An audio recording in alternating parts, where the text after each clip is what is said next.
آپ نے دیکھا ہوگا کہ عموماً موسم کی تبدیلی کے ساتھ ہی بہت سارے لوگ بیمار ہو جاتے ہیں.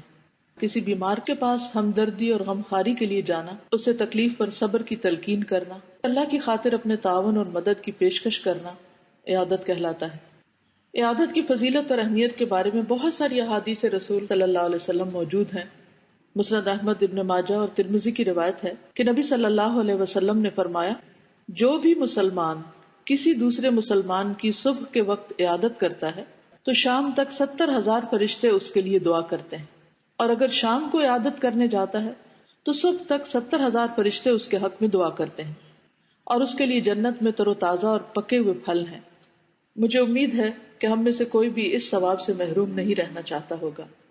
بخاری کی ایک اور روایت میں سعد بن ابی وقاص کہتے ہیں کہ نبی صلی اللہ علیہ وسلم میری عیادت کے لیے آئے. آپ نے میری پیشانی پہ ہاتھ رکھا، پھر میرے منہ اور پیٹ پر ہاتھ پھیرتے ہوئے یوں دعا کی، اے اللہ سعد کو شفا دے. سعد مرتے دم تک یہ بات یاد کرتے ہوئے کہتے ہیں کہ میں اب تک نبی صلی اللہ علیہ وسلم کے ہاتھوں کی ٹھنڈک اپنے جگر پر پاتا ہوں. انشاءاللہ اگر ہم خلوص نیت کے ساتھ اللہ سے اجر کی توقع رکھتے ہوئے کسی کی عادت کریں گے تو اللہ کی رضا اور رحمت کو اس مریض کے پاس پائیں گے.